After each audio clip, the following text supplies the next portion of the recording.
14h-16h, Brigitte Lahaie, Sud Radio. Bonjour à tous, nous allons passer ces 2 heures ensemble sur Sud Radio. Les mots du corps, ça vous dit sans aucun doute quelque chose et je suppose que du coup vous devinez tout de suite qui est mon invité aujourd'hui.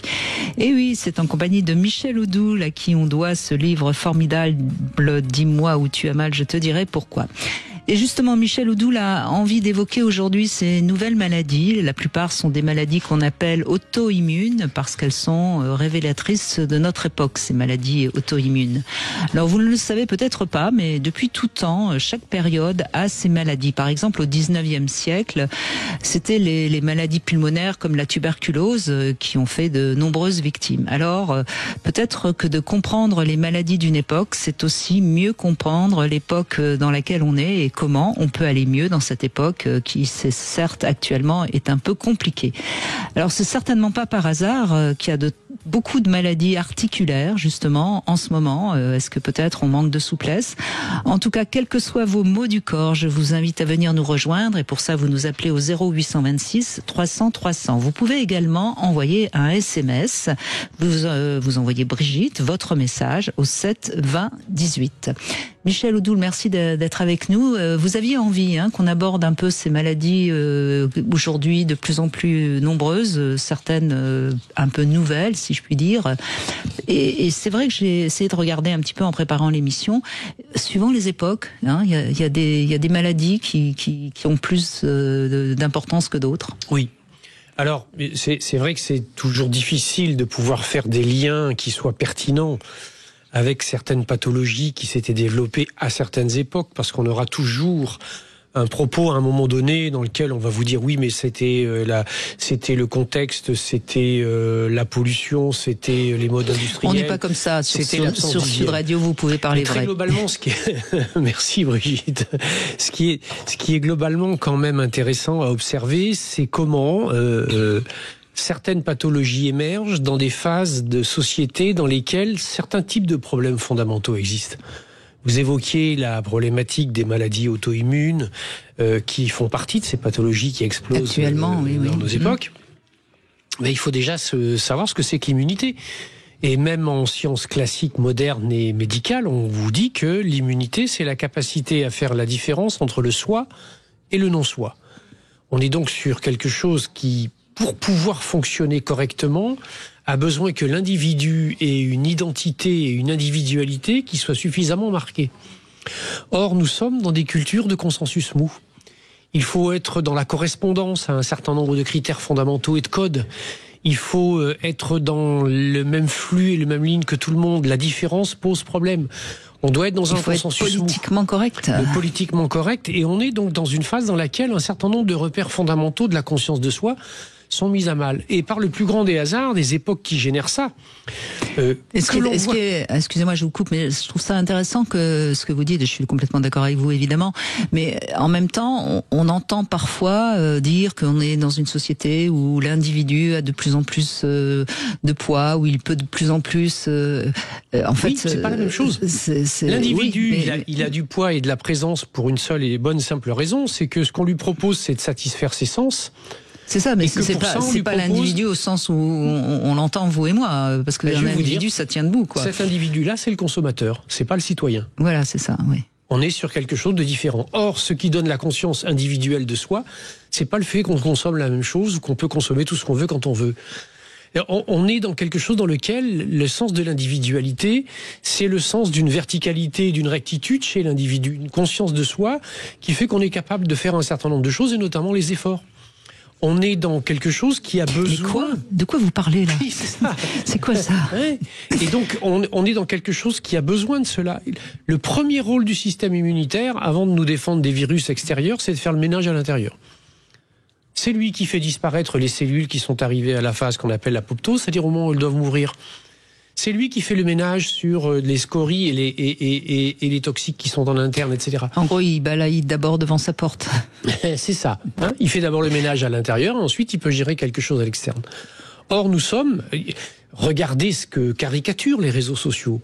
Nous sommes dans une espèce de comment on va dire ça, de vide qui nous attire, qui s'appelle le consensus MOOC que vous évoquiez tout à l'heure, l'absorption et la ressemblance et la résonance avec les autres. On est dans le nivellement des individus par le rapport à une conformité nécessaire. Et quand vous n'êtes plus dans cette conformité, on vous exclut de tel réseau social ou de tel réseau social. Ce qui d'ailleurs fait, le système immunitaire étant effondré, que ces jeunes qui ont été exclus d'un groupe ou etc. le vivent extrêmement mal, certains même s'en suicident. Et notre société, elle fabrique aujourd'hui des pathologies d'immunité, que ce soit sur le plan de l'immunité pure, ça s'appelle dans un premier temps les allergies, il y a une surréaction à l'extérieur, puis dans un deuxième temps, ça s'appelle les maladies auto-immunes, et là on se contente plus de lutter contre l'extérieur, mais on va lutter contre l'interne, on s'autodétruit à travers ça. Et puis dans un autre champ, ça va amener toutes les pathologies neurologiques, et toutes ces pathologies qui sont des scléroses en plaques, les Alzheimer, les Parkinson, c'est-à-dire tous ces moments où, au plus profond de nous-mêmes, il y a une sorte d'ordinateur qui disjoncte certaines parties parce que ça devient impossible à gérer. Et également pas mal de choses articulaires aussi, vous disiez. Les choses articulaires, c'est le stade d'avant, c'est-à-dire l'articulation. Un manque de souplesse, voilà. Quoi, au fond. Dans le corps, l'articulation, c'est notre capacité à articuler les choses dans notre vie. Exactement. Alors, regardons ce qu'est aujourd'hui la situation et le vécu de nos concitoyens. On ne sait pas trop comment les choses peuvent s'articuler aujourd'hui. Bien sûr, c'est vrai qu'on peut tout à fait entendre les inquiétudes de tout le monde, mais en même temps, peut-être qu'il faudrait déjà balayer devant sa porte, comme je viens de le dire, pour aller bien, parce qu'au fond, certes, on se doute bien qu'il y a des tuiles qui vont tomber de quelque part, mais tant qu'elles tombent pas sur notre tête, profitons de la vie et ne tombons pas malades. Apprenons à reprendre un peu de commande et à prendre un peu les volants et à décider dans quelle direction on veut aller et de ne pas nous laisser mener malgré nous ou pour notre satisfaction du moment. La verticalité, qui est la station debout des êtres humains, c'est pas une posture naturelle, c'est un effort permanent. Il y a des centaines de millions de fibres musculaires qui travaillent en permanence. Il y a un système nerveux qui interagit en permanence pour que nous restions debout. Et c'est un vrai travail. Se tenir droit aujourd'hui, pour énormément de gens, c'est quelque chose qui n'est pas simple. C'est normal parce qu'ils marchent en regardant leur téléphone. Donc comment voulez-vous qu'ils marchent droit ? Excusez-moi, ils marchent forcément avec la tête qui tombe vers le bas. En tout cas, ils ont du mal à regarder devant. Et puis ils peuvent tomber parce qu'ils voient pas où mettre les pieds. Donc faut savoir ce qu'on veut. C'est le téléphone qui décide où on va. C'est le téléphone qui décide où on va. Bon, enfin, on va essayer quand même de vous aider à aller mieux et surtout Michel Odoul d'ailleurs, puisqu'il va vous écouter. Donc appelez-nous au 0826 300 300. On se retrouve dans un instant. Sud Radio. Sud Radio. Parlons vrai. Parlons vrai. Sud Radio. Parlons vrai. 14h-16h, Brigitte Lahaie, Sud Radio. C'est avec Michel Odoul, fondateur de l'Institut français de Shiatsu et auteur de « Dis-moi où tu as mal, je te dirai pourquoi » aux éditions Albin Michel, qu'on va aborder les maladies, notamment je crois la fibromyalgie avec vous, Alexa. Bonjour Alexa, merci de prendre la parole. Bonjour Brigitte, bonjour Michel. Bonjour. Merci de m'accueillir. Mais je vous en prie. Oui, effectivement. Alors en fait, il y a 1 an, j'ai eu un diagnostic de fibromyalgie.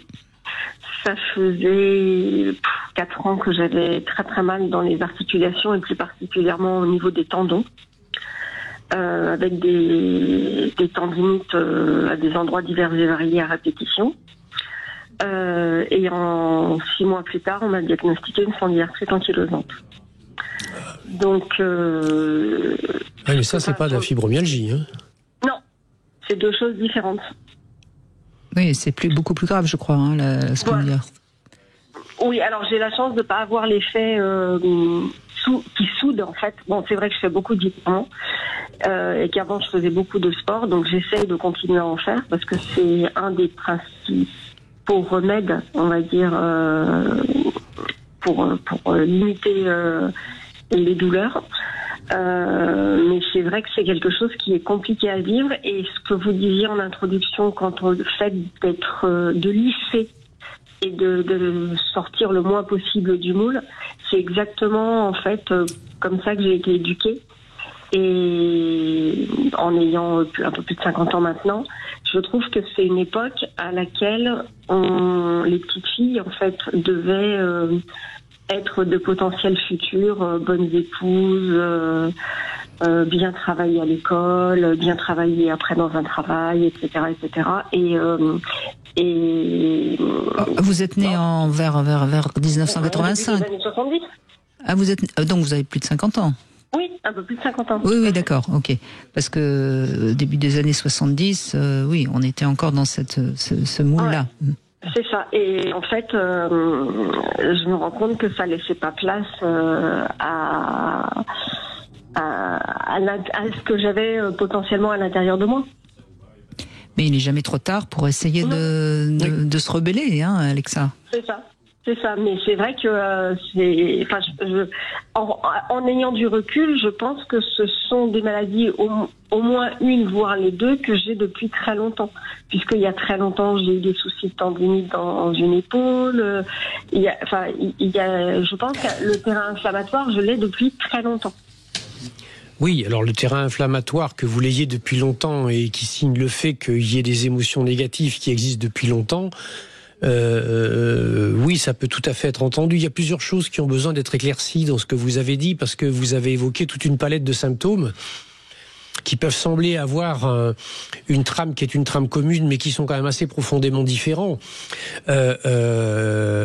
D'abord, la fibromyalgie, puisque vous l'avez évoqué tout à l'heure, la fibromyalgie, c'est pas n'importe quoi. C'est-à-dire, ça se diagnostique d'une façon précise. Qui vous a fait ce diagnostic de fibromyalgie ? 2 rhumatologues. D'accord. Et vous ont fait les tests, les points tests, enfin, etc. Oui, les points tests. Et en fait, à l'époque, ils oscillaient entre la fibromyalgie et la spondylarthrite. Et c'est pour ça qu'il m'a envoyé voir un deuxième rhumatologue. Et en fait, le deuxième a plus penché pour la spondylarthrite. Il m'a fait faire effectivement l'examen clinique, on va dire. Oui. Et après il y avait des douleurs donc ça c'était en avril de l'année dernière, et en décembre il y avait d'autres douleurs qui étaient apparues et qui étaient pour lui pas compatibles avec la fibromyalgie. Et en l'occurrence, il s'avère que c'est une spondylarthrite. Alors j'ai pas le HLA B27, mais pareil sur l'examen clinique, il y a bien une spondylarthrite. Oui, alors ça après lui c'est un marqueur particulier qui n'est pas d'ailleurs trouvé systématiquement. Non. Il y a plusieurs choses. La spondylarthrite, elle a comme particularité que c'est une douleur qui est diffuse et qui peut être ambulatoire, c'est-à-dire qu'elle va à différents endroits du corps en fonction des moments. Ce qui est absolument pas le cas de la spondylarthrite, où la douleur elle est très ciblée, elle commence à certaines zones, la plupart du temps au niveau du sacrum et au niveau des 2 iliaques. Et ensuite, elle peut avoir tendance à remonter le long de la colonne vertébrale. Ça peut être une pathologie extrêmement invalidante. La deuxième des choses, c'est que la fibromyalgie, ça n'est une maladie qui est, en tout cas dans ce que sont les examens médicaux, ni inflammatoire, ni auto-immune, alors que c'est le cas de la spondylarthrite. La troisième des choses, c'est que dans la spondylarthrite, dans la fibromyalgie, il y a, en dehors des points tests et de quelques questionnements, il n'y a pas de possibilité d'objectiver quoi que ce soit. Si des états inflammatoires particuliers, des dégradations, notamment des capsules articulaires, ont été faits, ça pencherait effectivement plutôt vers la spondylarthrite, qui est encore autre chose que les tendinites que vous évoquiez, même si à chaque fois, il y a quelque chose qui est plutôt de type inflammatoire. Et il y a peut-être là une progression dans ce qui est la façon avec laquelle vous avez essayé de museler ou d'étouffer les choses à l'intérieur de vous. La tendinite, c'est un premier niveau de manifestation. Les tendons s'enflamment quand ils sont à l'étroit dans les gaines dans lesquelles on les fait coulisser. Et donc c'est ce qui petit à petit, par le mouvement, génère un échauffement de la zone et produit l'inflammation du tendon. Elle est d'autant plus facilitée qu'il y a un terrain fondamental de déséquilibre du pH acide, qui est la signature, effectivement, qui est un état de colère qui est très puissant, qui existe au fond, une insatisfaction de fond, une frustration majeure qui peut exister au fond. Dans la spondylarthrite, là, on rentre dans quelque chose qui a dépassé déjà ce stade de l'inflammation, de la colère et comment on va dire ça, du premier dérapage du système immunitaire, parce que là, on est dans quelque chose d'auto-immune, c'est-à-dire que il y a quelque chose qui détruit vos propres cellules au niveau de la structure osseuse et de la structure vertébrale. Et cette structure vertébrale, c'est une structure qui est très représentative, effectivement. On est entre les 2 iliaques, c'est-à-dire entre les 2 hanches, si vous préférez, qui sont des représentations du père et de la mère, et il y a une difficulté à trouver sa place au milieu de ça et à faire un équilibre entre les deux. Et c'est vraiment dans ce champ-là. Alors, entre les deux, extérieure à nous, mais aussi en interne. C'est-à-dire du mal à prendre des décisions, à accepter un certain nombre de choses et d'éléments qui concernent l'incarnation qui est la nôtre, dans votre cas celui d'une femme. Et la deuxième, c'est d'en faire quelque chose qui ne soit pas quelque chose qui nous soit induit par l'environnement ou par la société. Oui, c'est exactement ça. Écoutez, je crois effectivement on est amené à travailler dans un second temps, mais c'est vrai que pour compléter ce que vous disiez aussi, et là pour le coup c'est pour vous me demandiez qui m'avait diagnostiqué, mais petit aparté qui peut aider je pense des auditeurs, c'est que je trouve qu'il ne faut pas hésiter à aller voir rapidement un rhumatologue, parce que on se fait promener, parce que en fait la fibromyalgie c'est pas quelque chose qui est encore très bien connu. Et je trouve que les diagnostics sont posés très très tard en fait. Et pour le coup, on est dans une espèce de néant où alors forcément Internet n'aide pas parce qu'on va chercher des informations un peu de droite de gauche et oui. C'est trop, enfin, c'est perturbant. Puis généralement on trouve des maladies encore plus terribles sur Internet. Bon, mais ça a beaucoup évolué quand même. C'est-à-dire que maintenant de plus en plus de médecins reconnaissent la fibromyalgie. À une époque, on disait aux gens, c'est principalement une pathologie qui touche les femmes, et on disait aux femmes que c'était dans leur tête. Oui. Et donc c'est extrêmement blessant. Voilà, ça c'est extrêmement blessant parce que non content déjà d'avoir la souffrance, en plus on a l'impression de ne pas être reconnu dans sa souffrance. Donc ça c'est effectivement majeur. Ça se dit toujours. Moi au début on m'a dit vous avez peut-être un problème de canal carpien. Oui, mais le canal carpien c'est pas dans la tête. Non, mais non, voilà. Par contre. Et en fait, mais non, j'ai pas du tout mal au poignet. C'est pas au poignet que j'ai mal. Oui. Plus haut. Mais le médecin que vous allez voir, le rhumatologue que vous allez voir, ou l'ostéopathe que vous allez voir, ou le praticien shiatsu, en tout cas à minima ceux qui sont formés dans mon institut, ils connaissent les points qu'il faut tester. Il y a 18 points fondamentaux, il faut que 11 d'entre eux soient sensibles au toucher. À partir de ce moment-là, on peut commencer à poser un diagnostic de fibromyalgie et envoyer la personne consulter, évidemment, les praticiens qui sont les praticiens de référence. Bien sûr. Et c'est vrai, la fibromyalgie, je trouve que c'est d'autant plus perturbant, même si, entre guillemets, elle est invalidante, mais peut-être moins que la spondylarthrite. Mais c'est vraiment ce que vous disiez, c'est des douleurs qui se promènent. Moi, j'ai l'impression d'avoir un alien en moi. Oui. C'est-à-dire que je peux avoir des nuits entières où ça va me taper sur le tibia.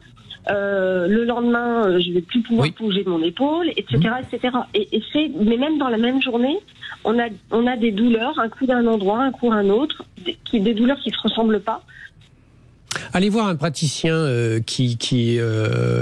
ou un praticien shiatsu ou un ostéopathe, mais quand vous prenez le rendez-vous, demandez s'ils connaissent et s'ils ont été formés pour ce travail-là. Il y a des résultats qui sont plutôt très intéressants, puisque même il y a eu toute une époque où au CHU de Toulon, le chef de service du CHU conseillait le shiatsu. On est vraiment sur quelque chose qui, parce que ça va libérer les tensions énergétiques qui se situent dans les tissus, et notamment les tissus et les fibres musculaires, c'est pour ça que c'est ambulatoire de cette façon-là, vont vous permettre de bien soulager la douleur. La différence entre la fibromyalgie, qui est ce caractère diffus et douloureux, c'est que, à l'inverse de la spondylarthrite, elle ne dégrade pas les tissus environnants, alors que la spondylarthrite, il y a une dégradation.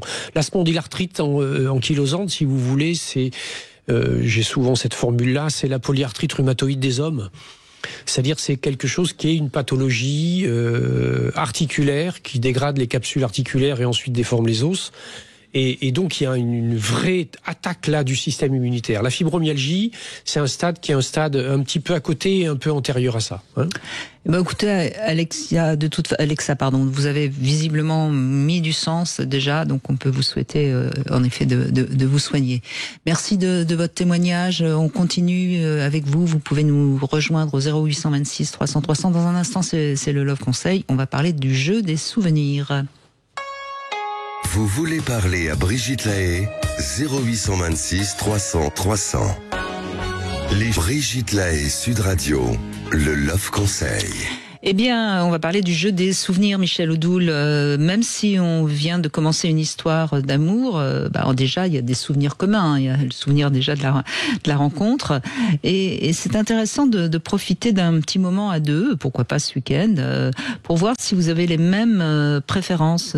Par exemple, vous pourriez noter chacun de votre côté vos 3 meilleurs souvenirs de couple. Et puis ensuite aider votre partenaire à retrouver ces trois meilleurs souvenirs. Alors si c'est les mêmes, il va les trouver tout de suite, évidemment. Si c'est pas les mêmes, ça vous permettra de communiquer justement, de répondre par oui ou par non. Et puis chacun son tour. Vous allez chercher ces 3 souvenirs, vous allez les retrouver, et ce sera intéressant parce que ce sera un échange vraiment chouette, sympathique, vers des choses qui sont donc des choses qui ont été agréable. Et ça fait toujours du bien au couple. Ça recrée des fondations profondes dans le couple. Et puis, vous pourriez même vous amuser à essayer d'aller voir les petits détails. Par exemple, le jour de votre rencontre, comment vous étiez habillé ce jour-là. C'était quel jour? Est-ce que c'était un lundi? Est-ce que c'était un jeudi? Et ce petit jeu, qui a priori est très anodin, va vous rapprocher beaucoup. Ça va recréer beaucoup de liens. Ça va recréer de la notion et du souvenir de partage. Absolument. C'est quelque chose de fondamental. Et qu'y a-t-il de meilleur comme thérapie que de tourner son regard vers la lumière? Qu'y a-t-il de meilleur que de se réapproprier tous ces moments où les choses sont bien allées? L'être humain est ainsi fait qu'il porte plutôt son attention sur ce qui ne va pas.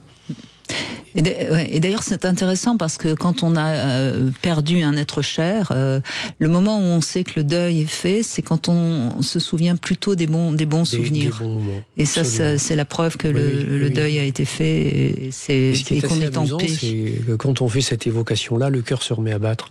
Oui, c'est magnifique. Oui, c'est ce qu'on pourrait dire aussi. Julie, bonjour, merci d'être avec nous. Bonjour madame, bonjour monsieur Odoul. Bonjour. Vous appelez pour votre fils, je crois. C'est ça. Il a 13 ans, aujourd'hui.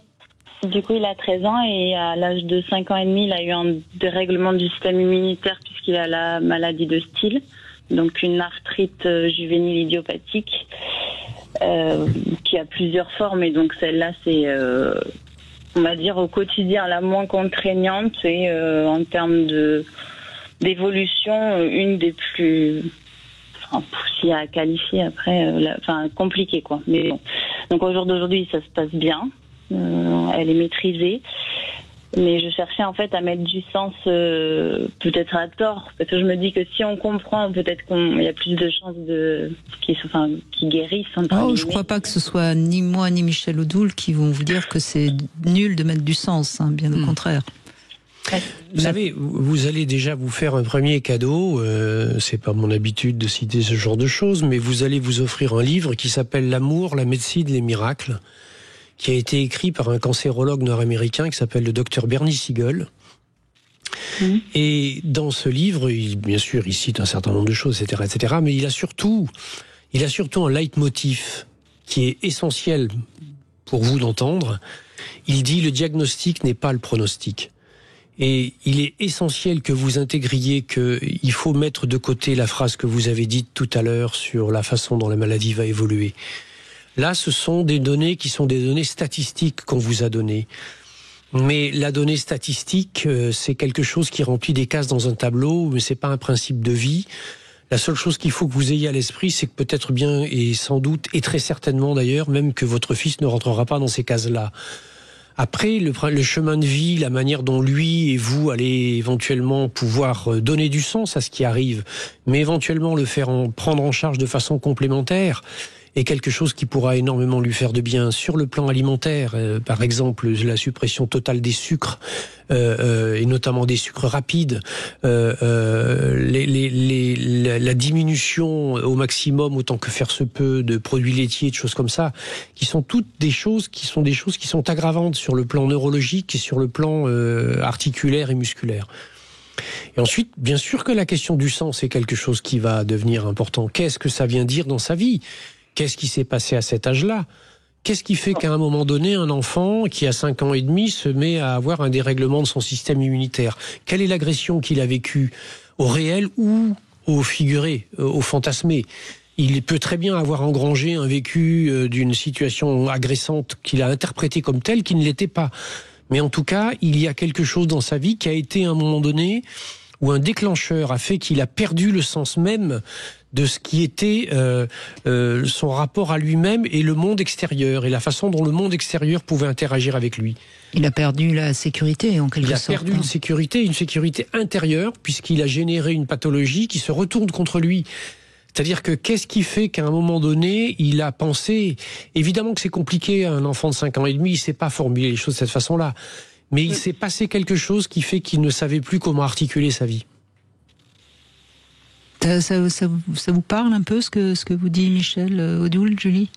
J'ai essayé de chercher justement dans ce sens-là plusieurs fois un événement, parce que pour arriver à déclencher effectivement une maladie auto-immune, je me dis... Il s'est forcément passé quelque chose, mais j'ai jamais réussi à recouper des... Il a changé d'école ? Non, parce qu'on s'est séparés avec le papa, mais il avait 3 ans. Ah ouais. Du coup, après, 3 ans, c'est 3 ans, il tombe malade à 5 ans. Donc vous avez déménagé, il y a eu des changements ? Non, on a fait de la garde alternée. Et après, on est resté dans les parages pour pouvoir qu'il ait la même école. Alors, vous avez fait aussi loin que vous pouviez en tant que parent. Il faut intégrer, malheureusement, une chose qui est fondamentale, c'est que un enfant ne peut pas comprendre et avoir de la distance par rapport aux événements douloureux qui sont générés par le comportement des adultes. Pour lui, les adultes sont des gens qui savent, etc., etc., etc. Et que si ils n'ont pas la force ou la capacité de rester ensemble alors que lui, il est là, lui, il va en déduire que c'est peut-être bien parce que lui n'est pas aimable. Parce que lui n'est pas suffisamment important pour eux pour les conduire et les amener à rester ensemble. Il est possible qu'en plus, le fait de ce vécu plus ou moins conscient se soit vu surrajouté avec le fait qu'il y avait des tensions ou des conflits qui pouvaient exister dans le quotidien du couple, qui ont petit à petit amené chez lui une espèce de rétractation protectrice qui l'a fait rentrer dans une stratégie de ne pas faire de vagues, de ne pas poser de problèmes particuliers, etc. Et donc d'essayer de se rétracter. Et cette rétractation, évidemment, au niveau articulaire, elle génère des élévations de température dans les fonctionnements. Et quand la température du corps s'élève dans une zone, le système immunitaire est enclenché. D'accord. Parce que même si c'était quand il avait 3 ans, le fait qu'il déclenche 5 ans et demi après, parce qu'on m'a dit que... Non, c'est pas 5 ans et demi après, c'est 2 ans et demi après. 2 ans et demi après, on m'a dit que c'était trop éloigné pour que ce soit ça, parce que j'ai fait de la médecine, enfin je suis allée voir des rebouteux, enfin voilà, et on a essayé d'arrêter le lait, par exemple, puisque c'est ce qu'il avait dit, donc pendant plusieurs années on a arrêté le lait. Il n'y a pas eu d'amélioration, observable, mais en même temps, s'il ne se traite pas tous les jours ou tous les 2 jours, la maladie elle est toujours là, mais sinon on la voit pas, c'est pas visible, il n'y a pas de signe visible puisqu'au jour d'aujourd'hui il n'a pas de signe d'inflammation. Le sucre, on m'en a jamais parlé. Mais Julie, peut-être aujourd'hui il a 13 ans, ça commence à être un petit garçon qui va vers le jeune homme. Donc c'est possible aussi de l'aider à se sécuriser lui-même, voyez comment vous pouvez aussi l'aider à ce qu'il prenne confiance en lui, qu'il soit plus à l'aise dans son corps, qu'il puisse se poser pour être et puis faire ce travail lui-même, parce que c'est aussi maintenant, c'est lui aussi qui va grandir, qui doit se prendre en main. Parce que j'en ai reparlé du fait que voilà, s'il y avait eu un événement, que lui dans ses souvenirs, mais. Est-ce que d'abord vous dire que 2 ans et demi après c'est trop long, ça peut pas agir, mais vous avez des vécus traumatiques qui explosent 20 ans après l'événement. Oui, tout dépend à quel moment le joint étanche qui va avoir été mis en place va lâcher. Je pense qu'à 5 ans et demi, vous l'avez peut-être pas identifié, mais il s'est passé quelque chose dans lequel il est re-rentré en résonance avec un vécu dans lequel il y a eu à nouveau une séparation tensionnelle Alors de qui, avec quoi, où, quand, comment, je ne sais pas. Il n'y a que lui qui connaît ce contexte-là. Et puis vous n'y êtes certainement peut-être pour rien. Bien vous voyez, sûr que Julie, oui. il faut aussi que vous cessiez de vous culpabiliser parce que ça aussi, pour votre fils, c'est pas bon. Libérez-vous de ça. Son père est loin ou pas? Non. Bon. On habite à côté. Bon. Vous allez lui faire un petit travail, un petit exercice très très simple. Il arrive à écrire à peu près correctement ce qu'il a envie d'écrire. Oui. Vous allez lui faire écrire une lettre à son père, que vous ne lirez pas vous. Vous lui direz que vous n'allez pas la lire. Vous lui direz qu'il la relit une fois qu'il lui a écrite, qu'il la signe, il la met dans une enveloppe au nom de son père. Et vous allez aller l'aider à la brûler dehors dans la nature. Et pourquoi vous pensez que ça va... Je ne pense pas, je vous propose quelque chose. Mais c'est pour l'aider à libérer quelque chose. Mais ça concerne peut-être son père et lui, voyez. Et donc ça ne vous concerne pas. Ben non, ça vous concerne pas parce que vous êtes visiblement très impliqué avec lui, voyez. Donc vous avez juste besoin de balayer votre culpabilité. Il a besoin que de ça. Oui, ça c'est sûr. Et donc si vous le renvoyez à ce qui aurait pu se passer par rapport au père, eh bien, vous libérez votre culpabilité. Voilà le message que vous envoie Michel. Vous comprenez? Oui. Et puis... Sauf que la culpabilité, c'est un feu intérieur. C'est un feu intérieur qui peut ronger les articulations. Laissez-le faire, proposez-lui de faire ce travail. S'il ne sait pas comment mettre les mots, etc., vous lui dites que ça n'est pas grave, vous lui demandez juste de faire un dessin. Il fait ce dessin sur cette feuille dans lequel il dessine tout ce qu'il aurait envie de dire à son père. Vous lui faites mettre la lettre sous cachet et puis vous allez la brûler dehors avec lui, mais il n'est pas question que vous la lisiez si c'est une lettre ou que vous regardiez le dessin. Il a besoin de recréer un champ territorial dans lequel l'intime et les zones les plus sensibles de lui-même ne soient perçues par personne. Il a besoin de cicatriser des choses à l'intérieur. D'accord. Merci en tout cas Julie, merci beaucoup. On fait une petite pause, on se retrouve dans un instant et on va continuer bien sûr, et puis on va écouter un homme maintenant qui visiblement a du mal à marcher. 14h-16h, Brigitte Lahaie, Sud Radio. Abus d'alcool. 14h-16h, Brigitte Lahaie, Sud Radio. Nous sommes toujours avec Michel Odoul et nous parlons notamment des maladies auto-immunes, des maladies de ce 21e siècle. On va donner la parole à Bruno, mais je vous signale que demain, on va se poser une vraie question avec Arthur Vernon. Est-ce qu'il faudrait réouvrir les maisons closes? C'est un autre sujet, évidemment, mais c'est un sujet dont on parle un petit peu en ce moment. Alors, on essaiera de s'amuser sur ce sujet, parce qu'il faut s'en amuser, évidemment. Bruno, bonjour. Bonjour. Merci d'être avec nous, Bruno. Je vous remercie. Bonjour. Bonjour. Alors, ce que j'ai, c'est j'ai fait plusieurs chutes. Entre autres, la dernière, chute à cheval au mois de février. Enfin, pas à cheval, mais deux chevals. Oui, effectivement, excusez-moi. Non, mais c'était de l'humour simple. Excusez-moi, c'est pas drôle. Et ce qui se passe, c'est que la question que je me suis posée avec votre émission, c'est qu'en fait, j'accepte une douleur, et alors que je pourrais prendre peut-être des médicaments, je prends quasiment pas de médicaments, je fais en espérant que ça aille mieux, et souvent je laisse la douleur chronique s'installer, et en fait c'est extrêmement bizarre parce que des fois je me dis mais pourquoi tu veux avoir mal comme ça? Et alors du coup, je suis aidé en ce moment, donc effectivement, j'ai peut-être trouvé la personne qui va me soulager.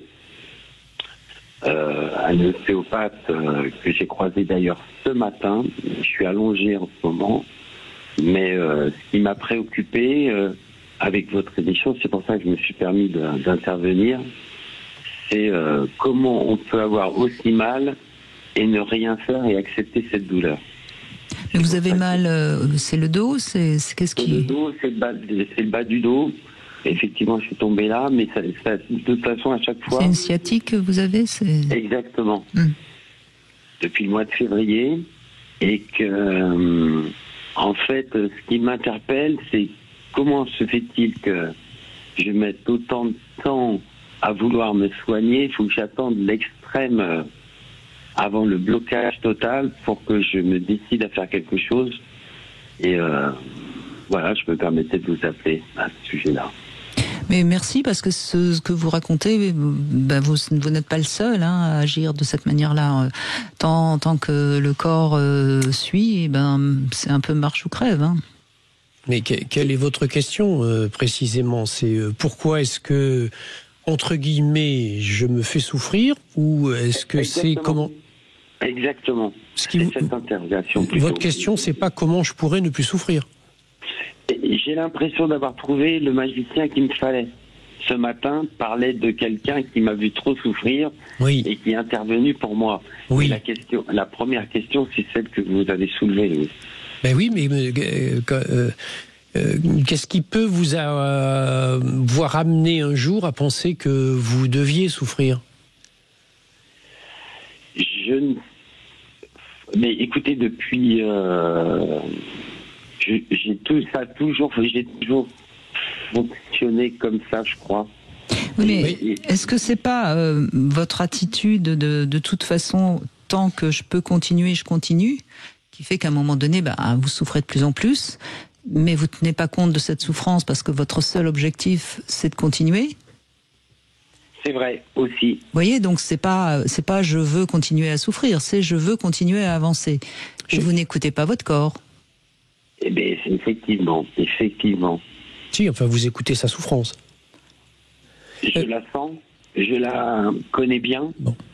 Et elle fait partie, en fait, de ma vie. Bon. Presque. Est-ce que vous pouvez me définir en 3 mots votre père? En 3 mots. Père, 3 mots. En 3 mots. Alors là, vous me posez une colle. Généreux, absent et généreux, absent et vivant, quand même, parce que je l'ai encore. Déjà, c'est facile d'être généreux et absent en même temps. Hein.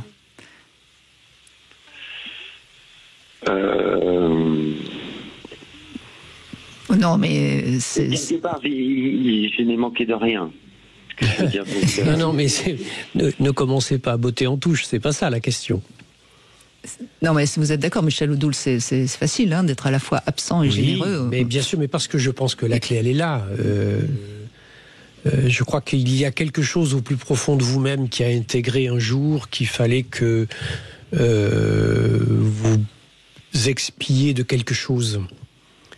Il y a une espèce de culpabilité latente existante chez vous qui vous a conduit petit à petit à penser au plus profond de vous-même que vous êtes un méchant petit canard et qu'il fallait que vous continuiez à porter cela.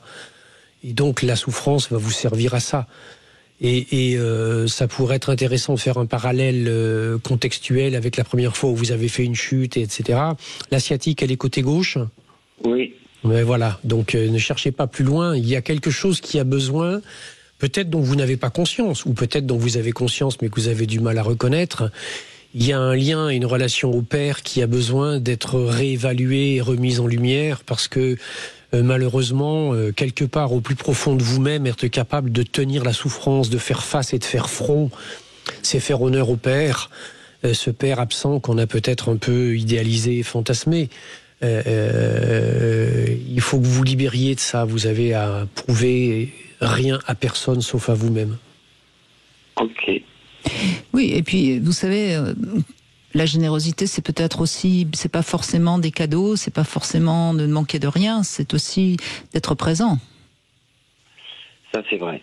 Et je crois que c'est important que vous compreniez ça, parce que quand vous nous dites généreux et absent, la générosité du cœur, je la vois pas trop. Hein.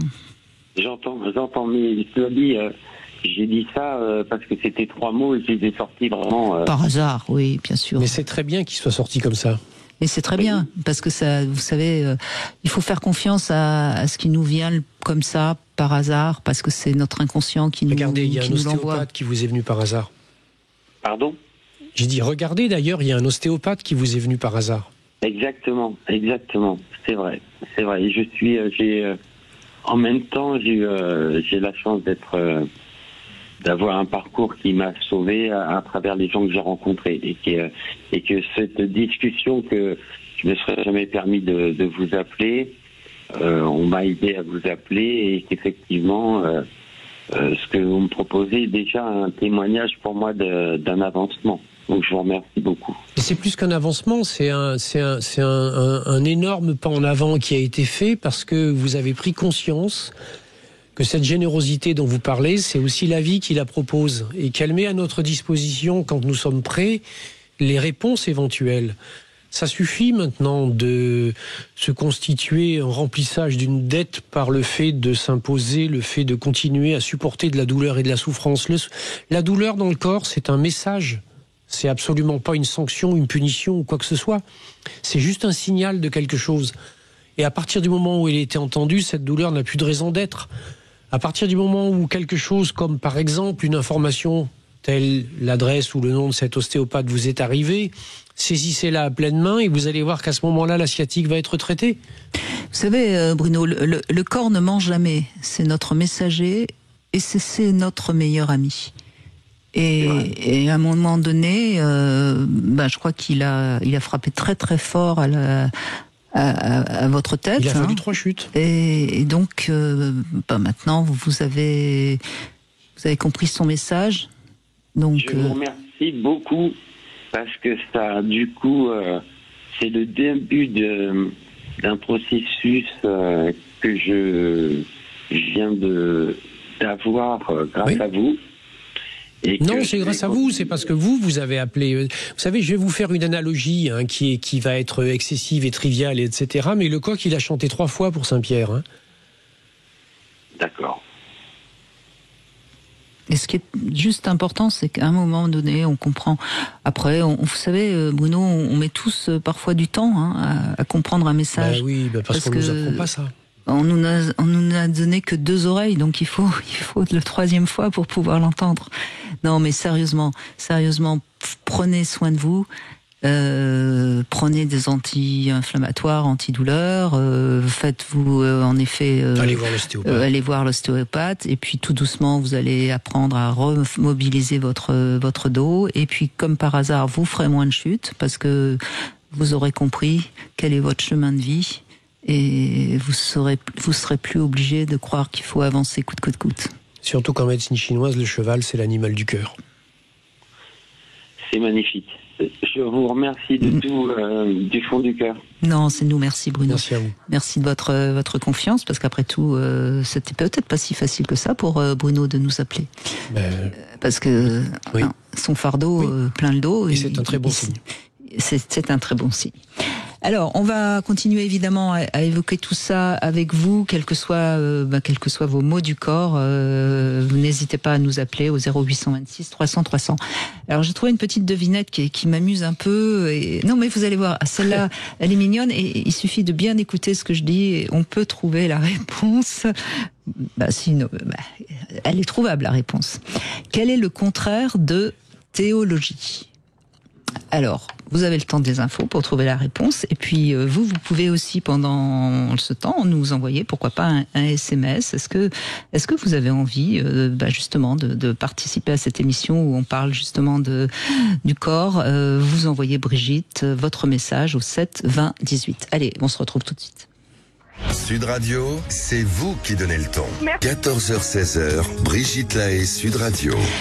Nous sommes avec Michel Odoul. Aujourd'hui, vous êtes fondateur de l'Institut français de shiatsu. Et je rappelle d'ailleurs que sur votre site, on peut trouver un praticien shiatsu correct, parce que c'est aussi dans toutes ces médecines qu'on dit parallèles, même si j'aime pas beaucoup ce mot-là, c'est vrai que on n'est pas toujours sûr de la qualité du praticien. Remarquez, on n'est pas toujours sûr non plus des chirurgiens, des médecins et des psychiatres. Oui. Disons que, en tout cas, nous, on a mis en place un code de déontologie et un niveau d'exigence et de mise à jour et de maintien à jour des compétences, etc., qui est assez exigeant et draconien. et ce qui nous permet de référencer des gens qui sont a priori sérieux. Et, voilà. Donc c'est important si vous voulez trouver un bon praticien shiatsu, c'est une piste. Et puis vous pouvez aussi lire bien sûr Michel Odoulve et son prochain livre, ce sera pour le début d'année et on a hâte de le recevoir. Alors vous avez réfléchi, hein, j'ai vu vous étiez très concentré. Quel est le contraire de théologie ? Je suis totalement... Alors, théologie, le contraire, c'est café au travail. Ah d'accord, oui, elle est mignonne. Elle est mignonne, hein ? Elle est mignonne, bon, elle est mignonne. Elle est mignonne. Elle pourrait être recyclée. Bonjour Caroline. Bonjour Brigitte, bonjour Michel. Bonjour. Allez-y Michel, vous écoute Caroline. Oui, alors je suis très touchée de pouvoir passer à l'antenne. Parce que, en fait, ça fait des années que je vous suis, Brigitte, vous avez accompagné toute ma vie. Et j'ai jamais osé, en fait, prendre la parole en direct. Merci d'oser la prendre. Je vous en prie. Merci à vous, surtout. Et du coup, là, je passe le pas, en fait, mais c'est pas pour moi, c'est pour ma sœur. Donc, en fait, il lui est arrivé quelque chose de terrible, puisqu'elle est décédée cet été au mois d'août.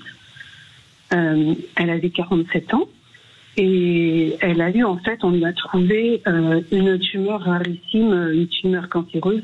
Elle avait une tumeur de 8 cm et c'était un phéochromocytome. Voilà. C'était logé sur les surrénales.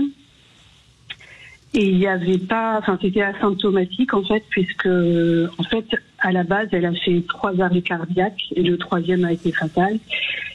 Et en fait, les médecins qui l'ont reçu aux urgences nous ont demandé l'autorisation de faire une autopsie médicale parce qu'eux-mêmes ne comprenaient pas ce qui avait pu lui arriver. Et c'est suite du coup à cette autopsie qu'ils ont découvert avec stupéfaction qu'elle avait cette tumeur. Et quelques mois avant, en fait, elle avait été opérée des pieds pour un nervus valgus. Alors en fait, je sais qu'elle était très migraineuse, mais elle avait un traitement de fond par rapport à ça qui avait permis de diminuer ses migraines. Et parfois, elle était prise de vomissements, alors notamment quand elle courait. Moi, je sais que j'ai déjà assisté à ça quand je courais avec elle. Et c'est vrai que ma sœur était quand même quelqu'un qui prenait pas beaucoup soin d'elle. Alors je suis assez mal placée pour parler de ça parce que je suis pas nickel, je pense. Mais il y a beaucoup de choses en fait qui m'interrogent sur cette situation parce que, alors je vous suis beaucoup, Michel Odoulve aussi, et j'ai lu vos ouvrages aussi qui m'ont beaucoup intéressée par rapport à mon parcours médical. Et c'est vrai que dans cette situation, j'ai été un peu estomaquée parce que entre elle et moi, sachant qu'on a une fratrie de 2, c'était plus moi qui avait beaucoup de problèmes de santé et je m'attendais pas à ce que ce soit elle qui parte avant moi. Et je suis quand même en quête de sens. Oui. Mais et vous avez quel âge par rapport à elle? Elle avait 47 ans, donc cet été. Elle avait 47 ans. Moi, j'ai fêté mes 46 ans quelques jours après son décès. D'accord, donc vous êtes très proches l'une de l'autre. Mais je pense l'objectif de votre appel, Caroline, c'est de mieux comprendre, de mettre du sens sur son décès, c'est ça? Oui, oui, parce qu'en fait, tout à l'heure, avant que ce soit à moi de passer, vous avez rappelé avec justesse que le corps est notre meilleur ami et qu'il nous envoie des messages pour qu'on comprenne aussi ce qui nous arrive. Et là, du coup, vu que c'est arrivé de façon abrupte, personne n'a compris parce que visiblement c'était asymptomatique. Donc je comprends pas pourquoi son corps lui a pas envoyé des messages. Alors là, vous posez des questions très complexes et en même temps très philosophiques sur un certain nombre de choses.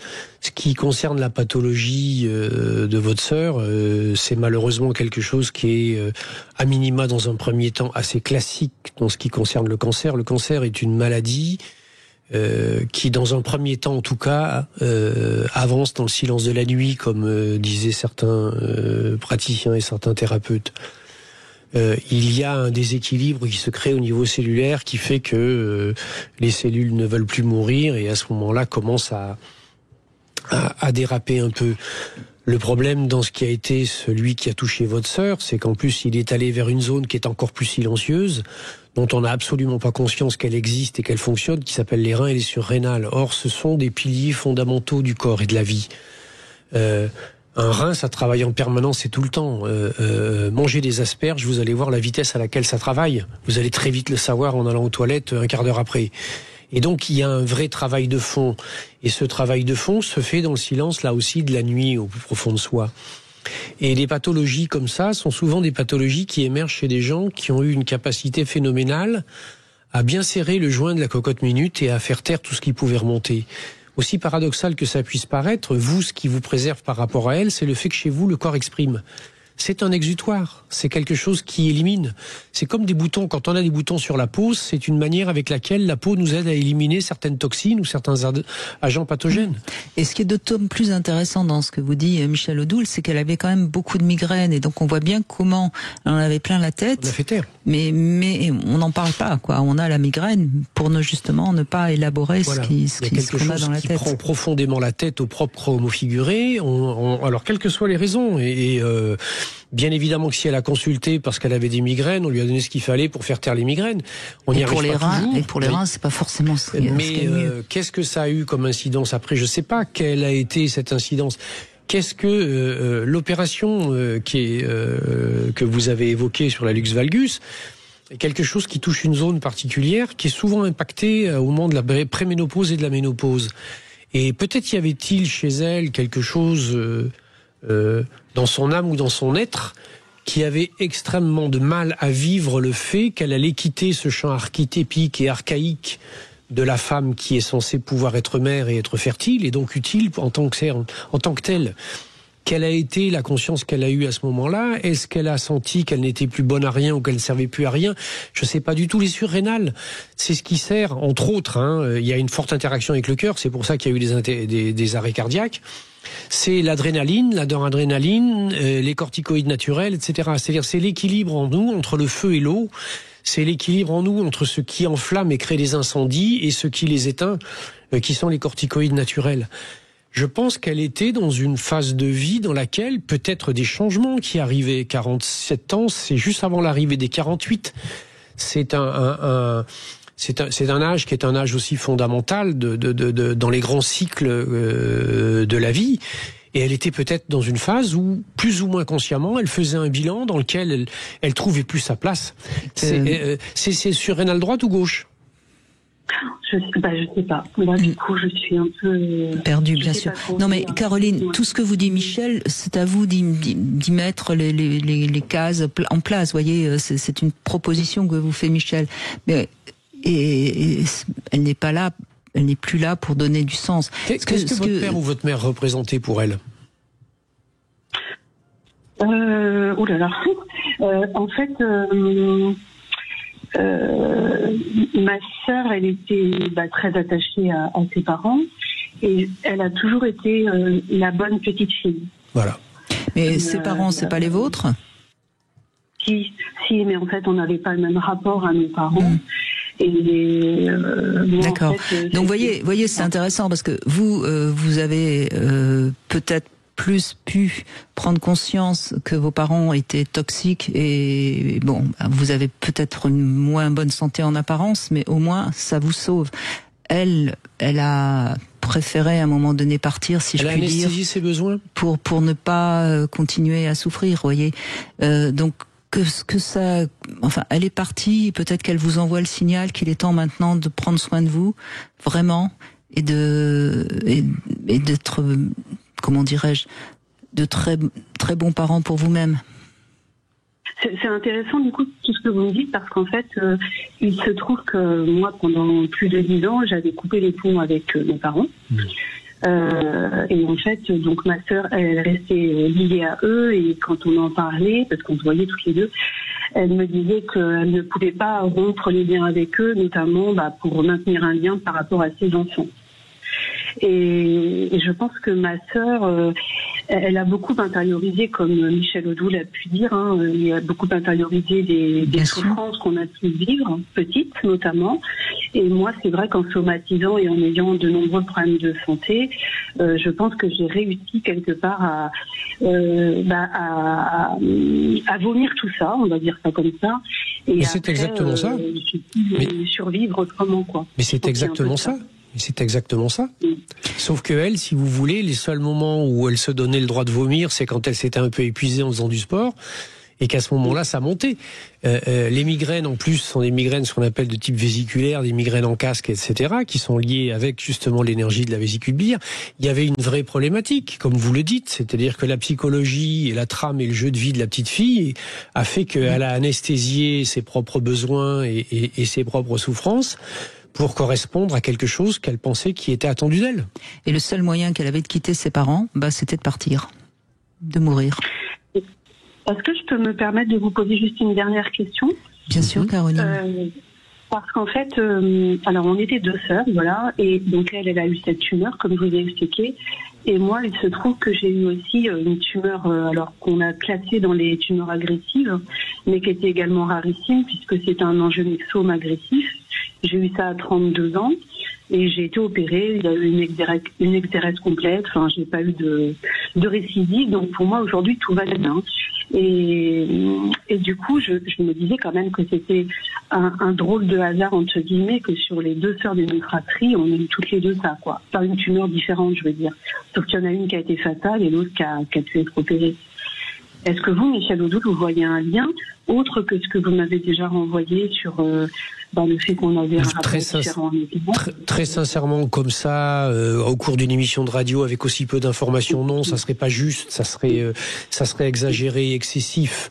Je crois que vous avez une opportunité majeure d'intégrer que vous avez su préserver la vie et vous avez, bon an mal an, continué à avancer. Vous avez su vous départir d'un certain nombre de choses, vous avez su dépasser cette maladie. Votre sœur, elle a fait un constat qu'elle ne pouvait pas. Je crois que c'est ça la conclusion. Si votre sœur a envie de quelque chose aujourd'hui, c'est de pouvoir continuer à avancer et effectivement, comme disait Brigitte, à entendre le message, c'est-à-dire prends soin de toi. Oui, ça j'entends. Et peut-être qu'elle vous a guidé pour que vous nous appeliez. Merci beaucoup, Caroline. J'espère que ça vous aidera. On fait une petite pause, on se retrouve dans un instant et vous pouvez bien sûr vous aussi nous rejoindre au 0826 300 300. À tout de suite. Sud Radio. Sud Radio. Parlons vrai. Parlons vrai. Sud Radio. Parlons vrai. 14h-16h, Brigitte Lahaie, Sud Radio. Michel Odoul avec nous et on parle de ces maladies, notamment d'ailleurs, vous en parliez tout à fait au début de l'émission, des maladies qui sont actuellement plus importantes. Vous parliez aussi des allergies. Je crois que c'est votre sujet, Delphine. Bonjour. Bonjour Brigitte, bonjour Michel. Bonjour. Oui, alors effectivement, le sujet que j'aimerais aborder, ce sont les allergies. Donc, je vais me présenter brièvement. Vous m'entendez bien? On vous entend bien et prenez votre temps. Ok. Il n'y a pas de souci. Merci. Donc, j'ai 42 ans et en fait, on m'a adoptée lorsque j'avais 3 semaines. J'étais un bébé.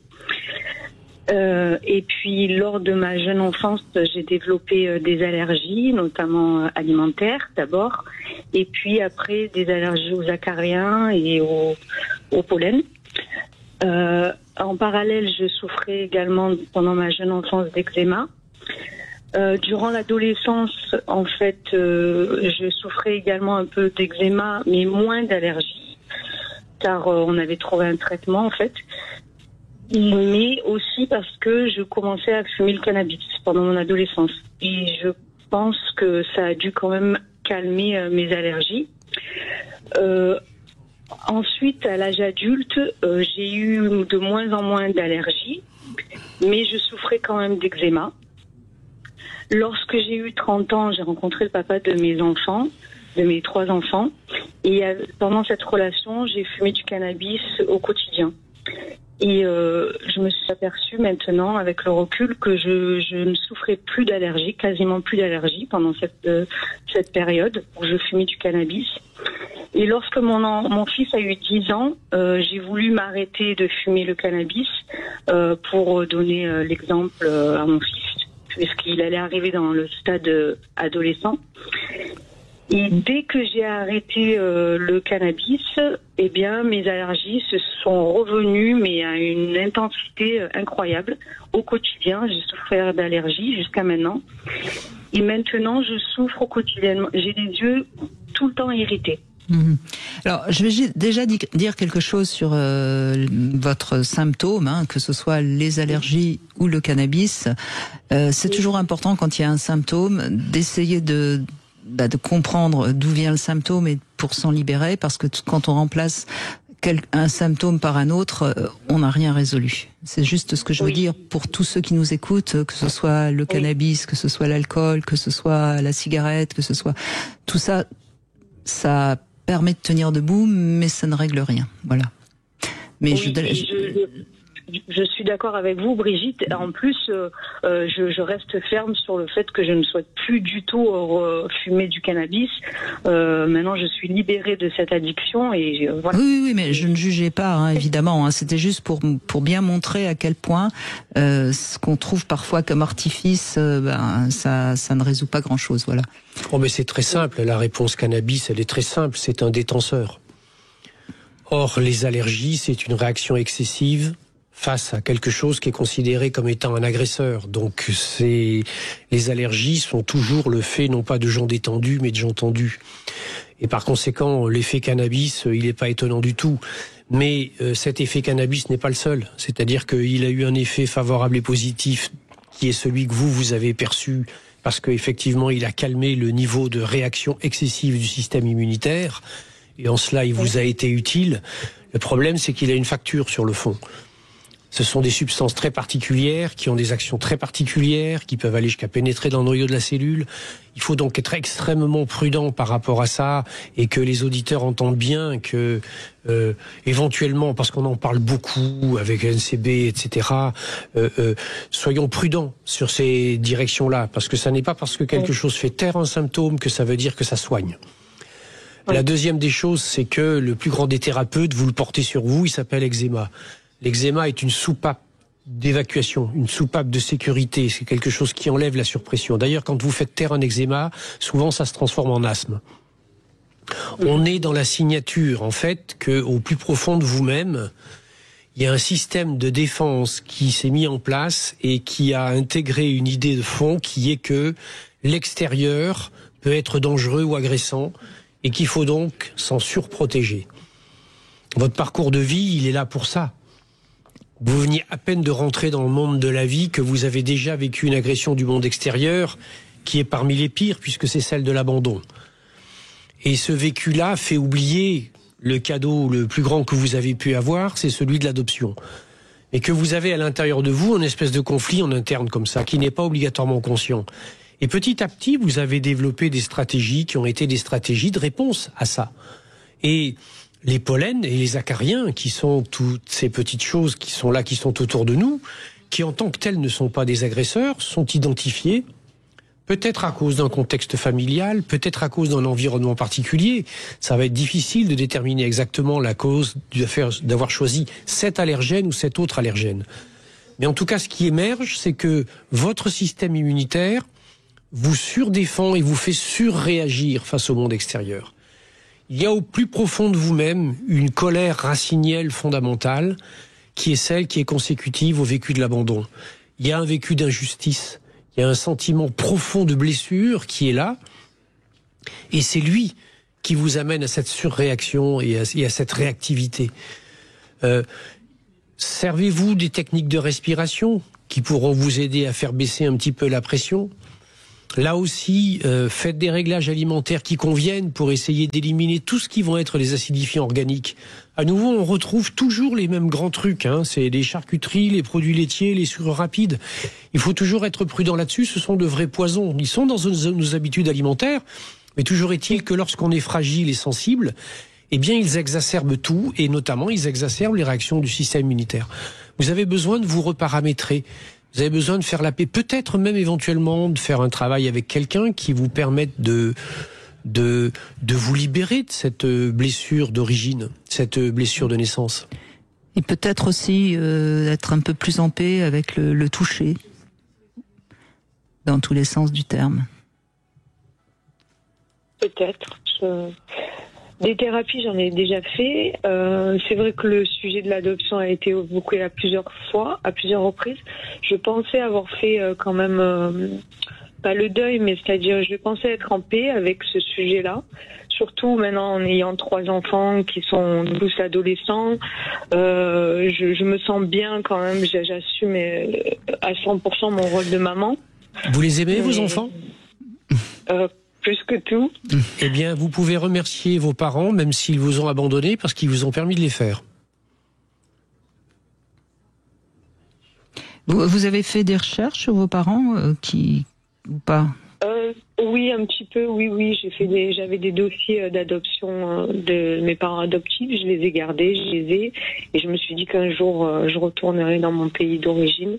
Mais c'est pas consciemment, ça ne me manque pas. Je suis maintenant fière de mes origines françaises, de ma nationalité, de la culture française, de tout ce que j'ai acquis. Et c'est pour ça que je me sens bien consciemment, en fait. Et c'est ça le paradoxe. Oui, mais c'est intéressant parce que là, en plus, vous nous racontez que vous n'êtes donc d'une autre origine et on s'en fout quelle qu'elle soit.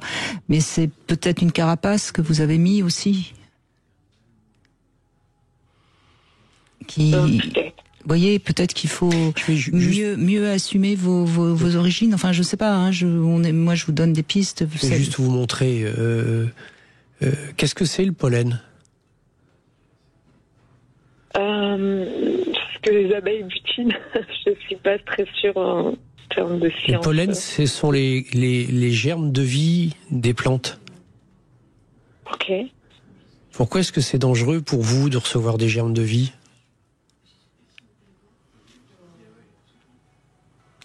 Je peux pas vous dire. Peut-être parce que ça a été quelque chose de compliqué dès le début. On trouve très très souvent des allergies au pollen chez des enfants qui ont été ou non désirés, ou abandonnés, ou adoptés, ou qui ont eu une difficulté à la naissance, etc. Il y a une espèce de besoin et une peur tellement racinielle, parce que peut-être qu'il y a été engrangé le fait que de naître à la vie faisait souffrir, et que c'est quelque chose qui a besoin d'être pacifié. Et puis peut-être qu'il y a une piste qui me vient comme ça, je vous la donne, vous en ferez ce que vous voulez. Peut-être que du pays d'où vous venez, c'est assez miraculeux d'avoir été adopté et d'être en vie. Oui. Voilà, tout ce qu'on peut vous dire. Mais avancez, vous savez, on a toute la vie pour se donner des réponses. Sachez que si vous trouvez un médecin homéopathe dans votre environnement, l'homéopathie fonctionne particulièrement bien pour tout ce que sont les problèmes d'allergie, notamment au pollen. Il y a des préparations qui s'appellent pollen, qui s'appellent thuya, qui s'appellent histaminum, qui sont des choses qui pourront vraiment vous aider. Il faut que le médecin y voit les dosages avec vous, etc. Mais c'est vraiment une piste qui est une piste intéressante parce que ces préparations-là ne sont pas destinées à faire taire le symptôme. Elles sont destinées à désamorcer l'hypersensibilité qui est à la base de la réaction allergique. C'est pour ça d'ailleurs que le cannabis fonctionnait. Et puis soyez fiers de vous, puisque vous êtes une maman qui a fait 3 enfants qui ont l'air d'aller bien, Delphine. Merci en tout cas, merci beaucoup. On fait une petite pause, on se retrouve avec le Sexo Conseil. On va parler du vagin et de le muscler. Vous voulez parler à Brigitte Lahaie ? 0826 300 300. Brigitte Lahaie, Sud Radio, le sexe au conseil. Alors, Michel Odoul, on va parler du vagin et de la musculation du vagin, parce que c'est un exercice qui peut être utile sur le plan anatomique, mais également sur le plan psychologique. On sait à quel point, avec vous, comment le corps et l'esprit sont reliés, n'est-ce pas ? Parce que c'est vrai qu'en soi, le vagin est un conduit assez inerte. Il n'y a pas des muscles à l'intérieur du vagin, il n'y a pas énormément de sensibilité neurologique. Mais en revanche, il est encerclé par les muscles pubococcygiens qui interviennent lors de contractions, notamment lors des mictions, des accouchements, des actes sexuels.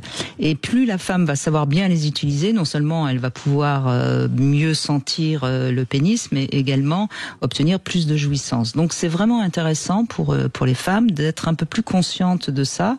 Et donc c'est des exercices qui peuvent se faire toutes seules, allongées sur le lit. On peut soit se servir de ses doigts, mais on peut également se servir de jouets. Il existe maintenant tout ce qu'on veut.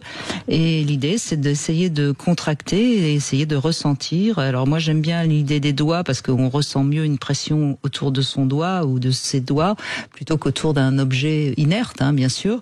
Et puis, sinon, on peut également le faire évidemment lors de l'acte sexuel. Et c'est vrai que quand on contracte 5 à 6 secondes, on relâche, on recommence. Si on le fait régulièrement, eh bien, on va être un peu plus en conscience, si je puis dire, avec cette partie interne de son corps. Et c'est toute la difficulté parce que oui, c'est une partie interne et ça demande donc une prise de conscience, si je puis dire, de son monde intérieur. Et c'est peut-être aussi comme ça que les femmes peuvent s'aider à être plus en relation avec elles-mêmes. Voilà, donc c'est un petit conseil qui vaut le coup d'essayer. Ouais, surtout que porter sa conscience et prendre soin d'une zone corporelle qui participe au plaisir, ça peut servir. Et quelque chose qui peut quand même être utile et servir, mais on peut rebondir là-dessus, si j'ose dire, avec tout ce qui est la structure musculo-tendineuse du corps. C'est-à-dire que le but d'un muscle, et d'ailleurs sa constitution, elle dépend de la manière avec laquelle on le sollicite. Et donc toutes les zones corporelles ont besoin de cela. Et donc, même et surtout, bien sûr, celles dont on n'a pas conscience. Parce que si c'est le biceps pour avoir le bras ou avoir les beaux deltoïdes, c'est très bien, etc. Mais ça sert à rien d'avoir des pectoraux magnifiques et puis d'avoir des zones qui sont des zones corporelles, notamment participant au plaisir, qui elles ne sont pas du tout développées de la même façon. Il y a un déséquilibre qui se crée. Donc oui, bien sûr.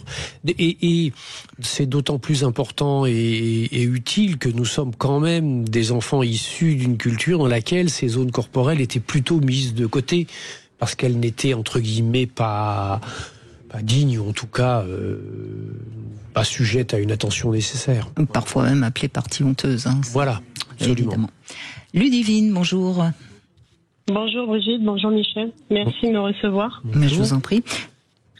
Décidément, aujourd'hui, tout le monde appelle pour quelqu'un d'autre. C'est intéressant, c'est drôle. Oui, c'est bien. Oui. Et là, non, mais c'est pas grave. Il va pas pouvoir être au téléphone. Non, mais c'est pas grave. C'était juste une remarque, mais il n'y a aucun problème. On vous écoute, allez-y, Ludivine. J'appelle pour mon conjoint qui souffre d'électrosensibilité.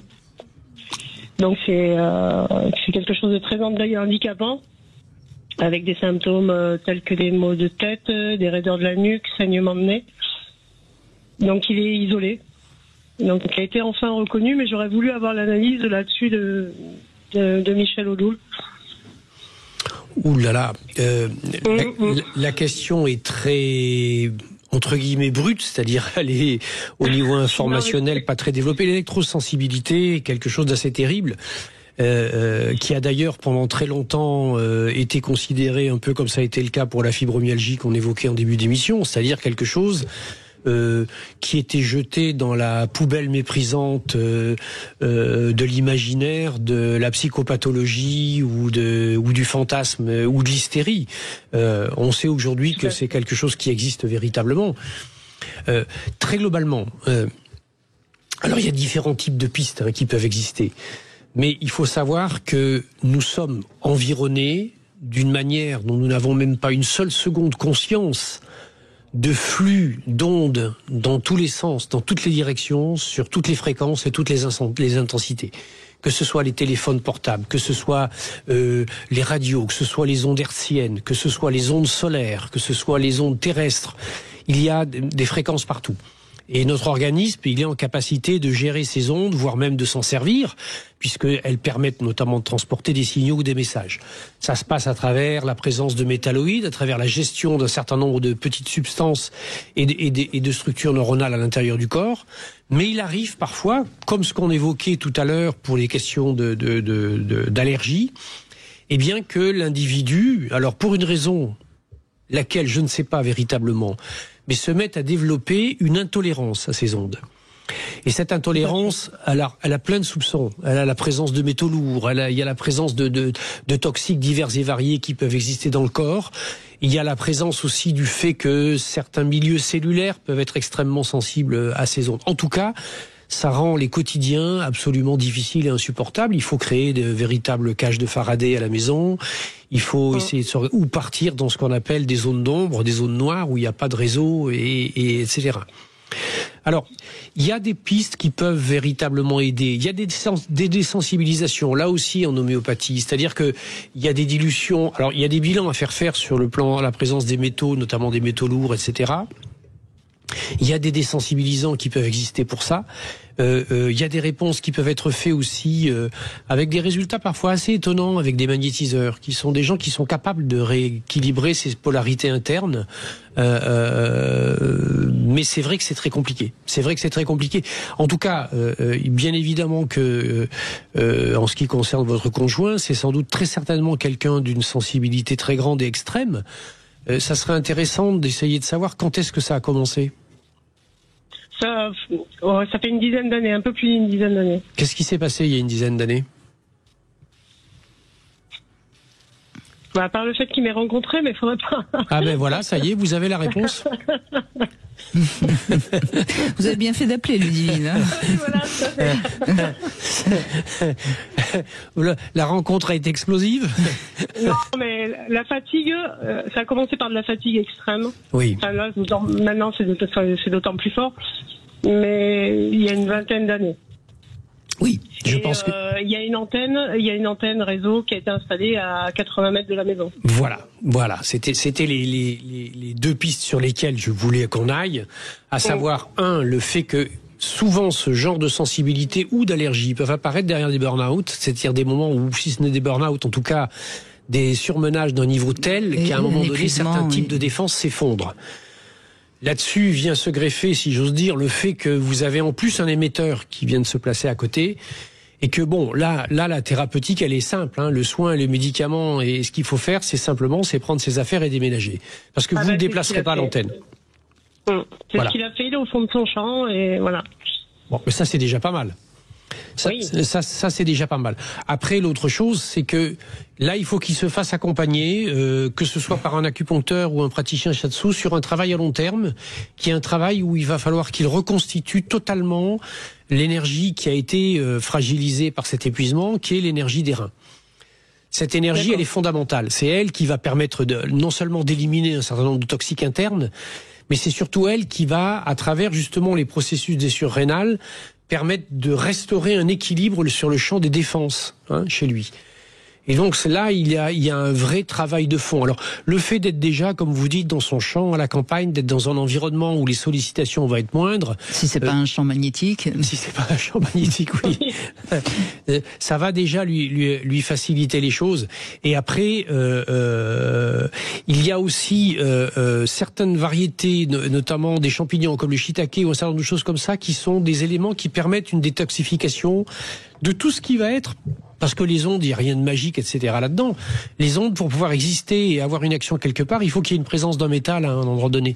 Et donc, il y a sans doute besoin de se décharger. Il a pas eu une intoxication. Il faut une antenne, en quelque sorte. Hein. Oui, c'est ça. Non, il n'y a pas eu d'intoxication. Après, il y a une trentaine d'années, c'est ça. Il a eu une méningite, donc il pensait que ça pouvait venir fragiliser justement ces sensations, cette sensibilité, mais pas d'intoxication. Alors, vous dites qu'il est dans les champs. Il est agriculteur ? Oui, il est agriculteur. Oui. Il utilise des produits phyto. Des produits phytosanitaires ? Oui, tout à fait. Là, il a arrêté son activité. Tout est arrêté. Oui. Parce que il y a clairement quelque chose qui est en lien avec une pollution. Il y a une intoxication du corps qui amène son corps à surréagir. Mais pour que ce soit aux ondes électromagnétiques, il y a une présence de métalloïdes. Donc certains outils de détoxification du corps, mais également sur le plan alimentaire vont pouvoir l'aider. Les algues sont des absorbateurs et des transformateurs formidables. Merci Ludivine. En tout cas, on fait une petite pause et on va conclure dans un instant. 14h-16h, Brigitte Lahaie, Sud Radio. 16h, Brigitte Lahaie, Sud Radio. Michel Odoul est avec nous et on évoque les maux du corps, bien sûr. Dis-moi où tu as mal, je te dirai pourquoi. C'est sorti en nouvelle édition augmentée. C'est aux éditions Albin Michel et vous le trouvez bien sûr partout. Estelle, bonjour. Oui, bonjour à tous les deux. Bonjour. Bonjour, je vous appelle pour un problème de vaginose qui est récurrent depuis des années. Ma gynéco m'a proposé un traitement de métronidazole. Ça fait 4 mois. Et en fait, je dois prendre le 2, le 12 et 22, par exemple, dans le mois. Et en fait, au bout de 5 jours, j'ai déjà des problèmes de vaginose qui reviennent. J'arrive même pas à attendre d'une semaine à l'autre, en fait. En prenant mon traitement dans le mois. Et ça fait combien de temps que vous avez ces problèmes de vaginose ? Alors, en fait, j'ai quelques pistes. J'ai eu 4 grossesses, 2 bébés. Oui. Et j'ai eu une IMG à une époque qui a été assez traumatisante, où j'avais carrément plus mes règles. On m'a dit que j'avais une préménopause. Et en fait, non, pas du tout. J'ai eu une grossesse après.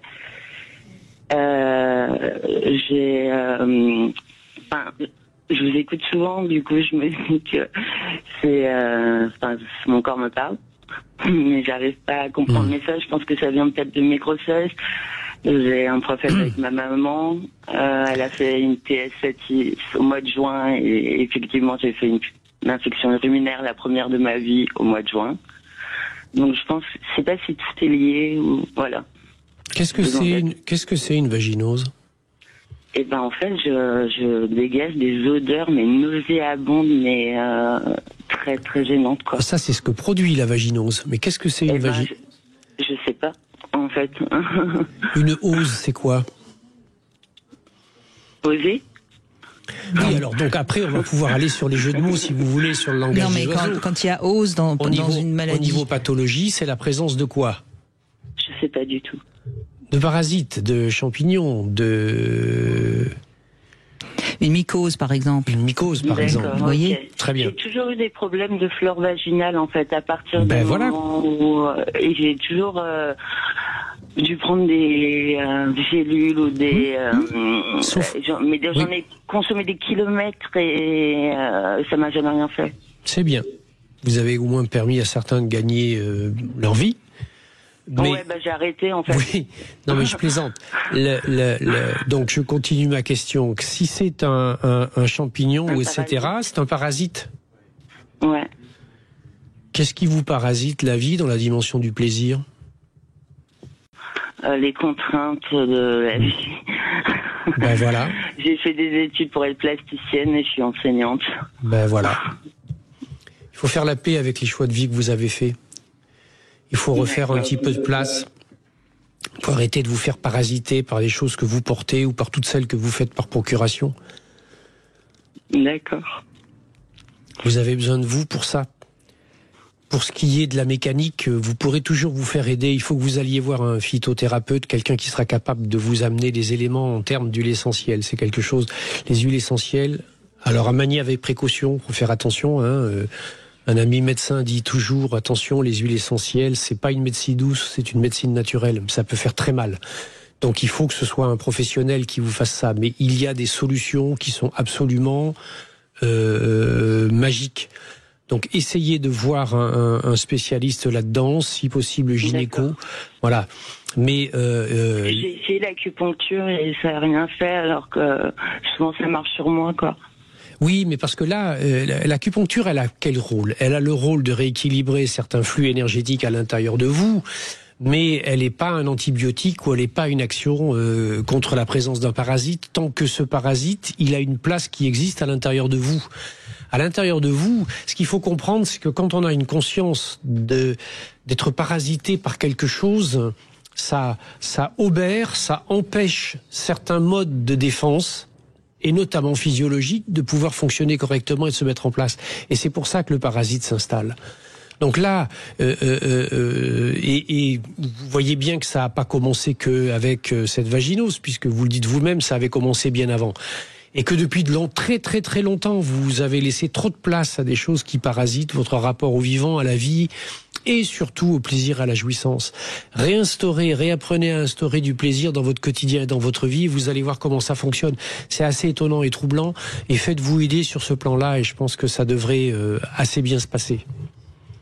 D'accord, parce que je m'autorise justement régulièrement des moments de soupape où je suis que dans le plaisir et la jouissance. Ah bon? Mais c'est des moments que j'organise et que je prépare. Et sérieusement, que vous faites sérieusement, oui, avec beaucoup de... Oui, par exemple, je me dis, chaque vacances, je m'autorise 3 jours où voilà, je pars en festival, je vais danser, je vais m'amuser. Et c'est marqué dans le calendrier, c'est bien prévu. Et mais est-ce que vous vous rendez compte de ce que vous dites? Et vous dépassez pas ce qui a été prévu quand même, hein? Ce que vous vous êtes autorisé. Du coup, il faut que je m'organise par rapport aux enfants. Enfin, ah oui, il faut. Bah oui. Mais vous savez de quoi ils ont envie, vos enfants? Que je sois heureuse. Que vous fassiez la folle avec eux. Ok. Non, mais mettez-vous pas tant de pression. Quand on vous dit faites-vous plaisir, c'est des petits moments au quotidien. C'est ça, de se faire plaisir. C'est pas de s'organiser. Voyez, c'est important. Et je pense que votre relation au plaisir, elle est pas naturelle. N'en faites pas un devoir. Si on peut dire, oui. En fait, j'en fais comme un lâcher prise. Oui. Mais soyez pas désespérés, ça s'apprend.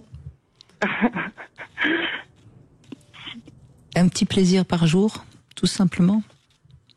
Mais pas programmé tous les jours à la même heure. Hein. Attention. Hein. Ouais. Voyez, hein. L'atelier, c'est un plaisir. Mais peut-être pourriez-vous proposer à vos enfants de vous organiser les plaisirs. Ok.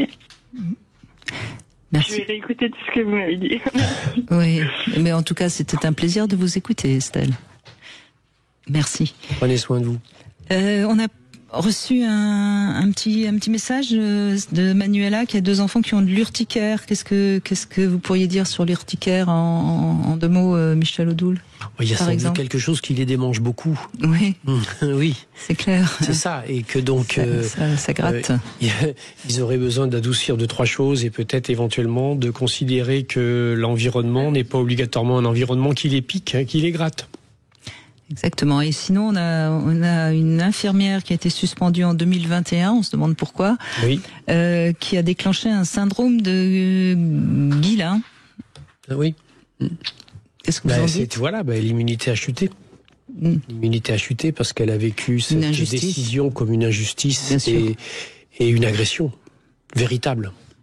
Et donc elle pose la question, est-ce qu'il peut y avoir un lien psychologique? Si elle pose la question, elle a déjà la réponse, hein, évidemment. Clair, elle a la réponse, et là il faut qu'elle se fasse un travail. Déjà en homéopathie, elle va s'offrir 1 ou 2 doses d'arnica en 30 CH, et éventuellement elle va se permettre d'écrire une lettre aux autorités qui lui ont statué cette décision, mais cette lettre qu'elle aura écrite et mise sous enveloppe, elle ne va pas l'envoyer, elle va la brûler simplement. Il faut qu'elle trouve un exutoire. Bien sûr. Bien sûr. Et c'est vrai, on l'oublie, mais on travaille par exemple dans cette émission parfois sur les 5 blessures d'enfance, hein, les principales. Et c'est vrai que lorsqu'il y a une blessure d'enfance qu'on a vraiment et qu'on n'arrive pas à dépasser, c'est toujours intéressant de voir quel mot dans le corps ça provoque. Et parfois c'est parce qu'on a tel mot dans le corps qu'on comprend mieux sa blessure. Hein, c'est toujours pareil. Surtout, arrêtez de penser que du travail ou des techniques symboliques ne marche pas. C'est au contraire avec une puissance inimaginable, parce que la blessure, elle n'est pas dans notre corps physique, elle est dans notre cœur, elle est dans notre âme, et donc elle est capable d'entendre le symbolique. Il suffit de voir à quel point nos rêves, qui sont du symbolique, sont présents toutes les nuits, et donc ça montre bien que ça sert à quelque chose, le symbolique. Et ils sont là pour nous aider, même s'ils sont des fois parfois difficiles. Voilà, le symbolique, on en parle. J'en parle souvent d'ailleurs. Je pense qu'on est peut-être dans une société qui veut trop rester dans le réel. Faire du sens. Et c'est ça qui peut-être nous emmène pas forcément toujours là où on devrait aller. Merci en tout cas, merci beaucoup Michel Odoul. Vous revenez bien sûr le mois prochain et on vous répondra et vous répondrez encore à de nombreuses questions. Tout de suite, vous retrouvez Alexandre Delevanne pour C'est votre avenir. Et demain, on sera avec Arthur Vernon. On essaiera de comprendre un petit peu ce que signifie ce message qu'il faudrait peut-être réouvrir les maisons closes. Est-ce que ce serait une régression sur la liberté sexuelle? Est-ce qu'elle existe, cette liberté sexuelle? On en parle demain avec Arthur Vernon. Sud Radio, votre